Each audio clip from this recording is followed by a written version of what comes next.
அனைவருக்கும் வணக்கம். சட்டம் அறிவோம் நிகழ்ச்சியிலே தொடர்ந்து நாம் சந்தித்து கொண்டிருக்கிறோம். அரசியலமைப்பு சட்டத்தை நாம் பார்த்து வருகிறோம். அரசியலமைப்பினுடைய சரத்து 19 என்கின்ற ஒரு முதன்மையான சரத்தை இன்றைக்கு சந்திக்க இருக்கிறோம். The universal declaration of human rights என்கின்ற உலகளாவிய மக்களுக்கான அடிப்படை உரிமைகள் பிரகடனம் டிசம்பர் மாதம் 10ஆம் தேதி 1948 ஐநா மன்றத்தில் ஏற்றுக்கொள்ளப்பட்டது. அதில் இருக்கக்கூடிய 30 ஷரத்துக்களின் விளைவுதான் இன்றைக்கு இந்தியாவில் இருக்கிற அடிப்படை உரிமைகள் பற்றிய ஒரு மிகப்பெரிய ஒரு கான்செப்ட். இந்த ஆர்டிக்கிள் 19 தான் அரசியலமைப்பில் மிக முதன்மையாக பேசப்படுகிறது. ஆர்டிக்கிள் 19 இருக்கக்கூடிய ஒவ்வொரு பிரிவுகளும் தனி மனிதனுடைய பேச்சு உரிமையை, ஃப்ரீடத்தை, அதாவது கருத்து சுதந்திரத்தை பற்றி கூறுகிறது. அடிப்படை உரிமையிலே மிக முதன்மையான அந்த உரிமை ஆர்டிக்கிள் 19. இந்த ஆர்டிக்கிள் 19 அரசியலமைப்பின்பால் கொடுக்கப்பட்ட அந்த அடிப்படை உரிமை யாராலும் எந்த நேரத்திலும் தடுக்கப்பட முடியாது, தடை செய்யப்படவும் முடியாது. ஆனால் அதே நேரத்திலே ஒரு முறை மட்டும் அதனை தற்காலிகமாக நிறுத்தியோ மாற்றம் செய்தோ வைக்கலாம்.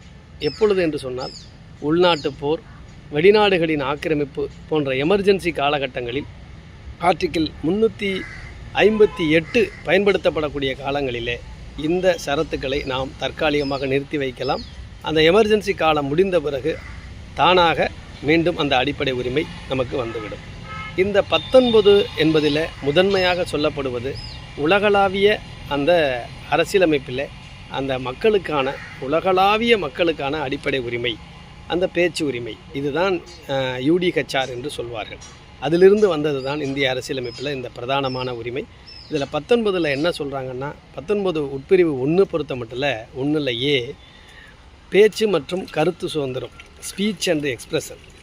அதற்கு அடுத்ததாக இந்தியாவில் நம்ம எங்கே வேணாலும் நம்ம கூட முடியும், சங்கம் அமைக்க முடியும், ஆயுதமின்றி அமைதியாக எங்கே வேணாலும் கூட முடியும், சங்கம் அமைக்கலாம், தொழிற்சங்கம் அமைக்கலாம், இந்தியா முழுவதும் நடமாட முடியும், இந்தியாவில் எங்கே வேணாலும் போய் தங்கி இருக்க முடியும், எந்த தொழில் வேணாலும் செய்யலாம் அப்படிங்கிற உரிமைகளை எல்லாம், பிரதான உரிமைகளை இந்த சரத்து நமக்கு தரும்.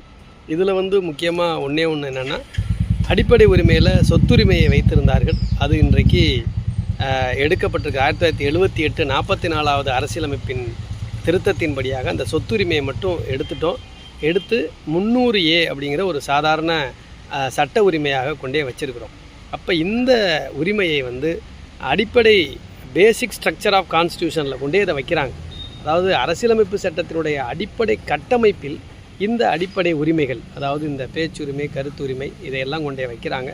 பேசிக் ஸ்ட்ரக்சரை எப்படி திருத்த முடியாதோ அதே போல் இந்த ஃபண்டமெண்டல் ரைட்ஸாக இருக்கக்கூடிய அந்த ஸ்பீச் அண்ட் எக்ஸ்பிரஷன் சொல்லக்கூடிய ஆர்டிக்கிள் 19ஐயும் எந்த சூழ்நிலையிலும் யாரும் திருத்தவோ மாற்றம் செய்யவோ முடியாது அப்படிங்கிற வகையில் இந்த அற்புதமான இந்த கருத்து சுதந்திரம், பேச்சு சுதந்திரம் என்பது தனி மனிதனுக்கு இந்தியாவில் மட்டுமல்ல, உலகத்தில் ஐநாவால் ஏற்றுக்கொள்ளப்பட்ட இந்த universal declaration of human rights அப்படிங்கிறதுக்குள்ளே வர்றதுனால அவ்வளவு சீக்கிரம் யாரும் பேச்சு, கருத்து சுதந்திரத்தை நீதிமன்றம் கூட அவ்வளவு சீக்கிரம் தலையிட்டு நிறுத்த முடியாது. அந்த அளவிற்கான ஒரு சுப்ரீமசி இந்த ஆர்டிக்கிளில் இருக்குங்கிறத நீங்கள் அனைவருமே தெரிஞ்சுக்கணும். அப்படிப்பட்ட ஒரு தனித்துவம் வாய்ந்த அடிப்படை உரிமை பேச்சு மற்றும் கருத்து சுதந்திரம். நன்றி, வணக்கம். இன்னொரு பிரிவில்